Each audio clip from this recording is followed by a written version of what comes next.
In a ruling that's more significant than the immediate debate over wokeness, LGBTQ, transsexuality, pronouns, and other contemporary cultural Marxist factors might actually reflect, the Fifth Circuit Federal Court of Appeals, June 20th, barred the Federal Equal Employment Opportunity Commission, EEOC, from suing a Christian businessman over his rightful claim of freedom of association, i.e., his right to employ or fire whomever he wishes. Hi everyone, I'm Gardner Goldsmith for MRC-TV. You know, ironically, for the bulk of its decision in this case, called Braidwood Management Incorporated v. EEOC, the Fifth Circuit cited a 1993 statute pushed by leftist Senator, then Congressman, Chuck Schumer, the Democrat of New York, though a substantive analysis of the Schumer statute tells us that what he got passed was not designed to help business owners and that it was instead written to circumvent the First Amendment. So, the Fifth Circuit has actually flipped the narrative on Chuck Schumer here, and that's good, but it actually doesn't help us in the long run.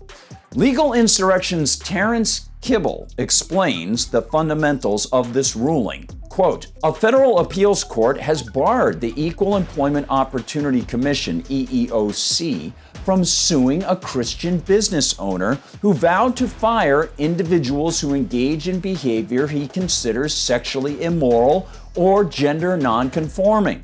The business owner, Steve Holtz, operates his subsidiary corporations as Christian businesses, despite none of his corporations having an expressly religious mandate. Some observers might have thought that Holtz didn't have a chance of winning in the Fifth Circuit because a 2020 Supreme Court of the United States, SCOTUS ruling, ruled that sexual preference or so-called gender identification were covered by a portion of the 1964 Civil Rights Act. Quote, Holtz's for-profit business, Braidwood Management, sought an exemption from Title VII of the Civil Rights Act of 1964, which bars discrimination in employment on the basis of sex. As interpreted by the Supreme Court in 2020, employment discrimination on the basis of sex includes firing an individual merely for being gay or transgender.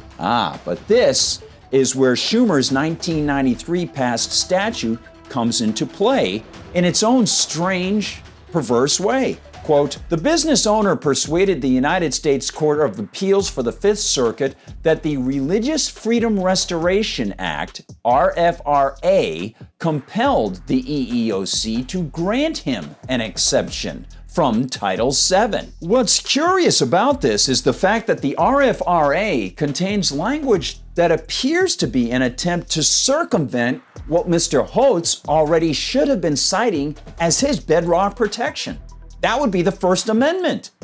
Mr. Holtz, like all of us, has a right to freely associate for business or for any other peaceful reason with anybody he wishes. That means, as a property owner interested in engaging with potential employees in market transaction or fee for service, he, like we consumers of other things, has a right to offer or decline to offer his payment to anybody he likes. If he doesn't have the right to hire and fire based on his preference, then we consumers don't have the right to buy or not buy products or services, and we too should answer to this magical EEOC godhead. Indeed, a close reading of Schumer's RFRA reveals language that stands in absolute contradistinction to both the wording and the spirit of the First Amendment. Quote, in general, government shall not substantially burden a person's exercise of religion, even if the burden results from a rule of general applicability, except as provided in subsection B. Exception. Government may substantially burden a person's exercise of religion only if it demonstrates that application of the burden to the person, 1, is in furtherance of a compelling governmental interest, and 2, is the least restrictive means of furthering that compelling governmental interest. The First Amendment doesn't allow the federal government to create caveats to it through the use of terms such as substantial burden or with outs like compelling governmental interest. The amendment is clear, and it's an absolute prohibition against Congress from taking certain actions against speech, religion, and freedom of association. Reading, quote, Congress shall make no law respecting an establishment of religion or prohibiting the free exercise thereof, or abridging the freedom of speech or of the press or of the right of the people to peaceably assemble and to petition the government for a redress of grievances. And Schumer's RFRA clearly is a law that abridges the right of people to peaceably assemble and the right to adhere to one's religious beliefs. Given Schumer's tax-fed, decades-long promotion of collectivism and his ceaseless attempt to undermine the constitutional barriers against federal power, it's easy to see how his slick 1993-94 statute was designed to actually open the doors to political control and manipulation of speech, religion, and association. But the lawyers for Mr. Holtz and the conservative Fifth Circuit used Schumer's language to actually turn the tables. Writes Kibble, quote, the court, quoting the lower court's framing of the issue, found enforcing Title VII against Braidwood, Holtz's business, would substantially burden Braidwood's religious practice. The court then considered whether the burden imposed by Title VII was in furtherance of a compelling governmental interest.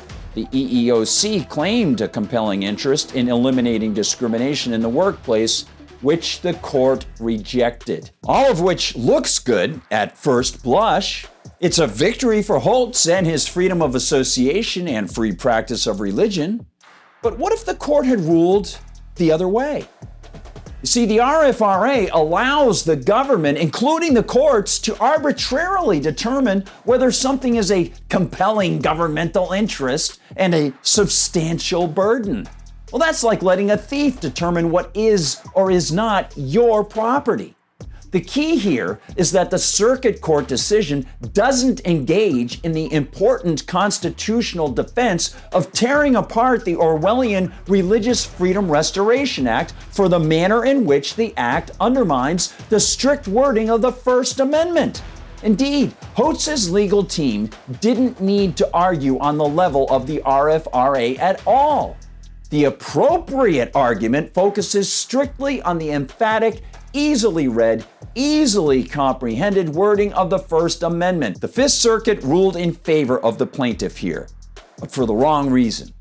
And as we have seen with cases such as the Masterpiece Cake Shop, until Americans turn away from using the aggressive power of the state to dictate to others how they should peacefully interact, the very concept of freedom, be it of religion, speech, or association, will always be at risk. Thanks for watching, everybody. Please like and subscribe. Please share these videos far and wide, especially if you know someone who's a student, maybe a teenager who's interested in these issues. You can find us at Rumble, where we're not censored, and please give it the thumbs up. That helps us in the algorithms. You can still find us at YouTube, of course. We'll see you in the comments section. Please visit us at MRCTV.org, MRCTV.org, to find out what the whole team is doing, and visit the MRC shop and consider donating to the Media Research Center. We'll also see you in Facebook, on TikTok and Instagram, and of course on Twitter. And on Twitter, I'm at Goldsmith, and on Gab, I'm at Gardner Goldsmith.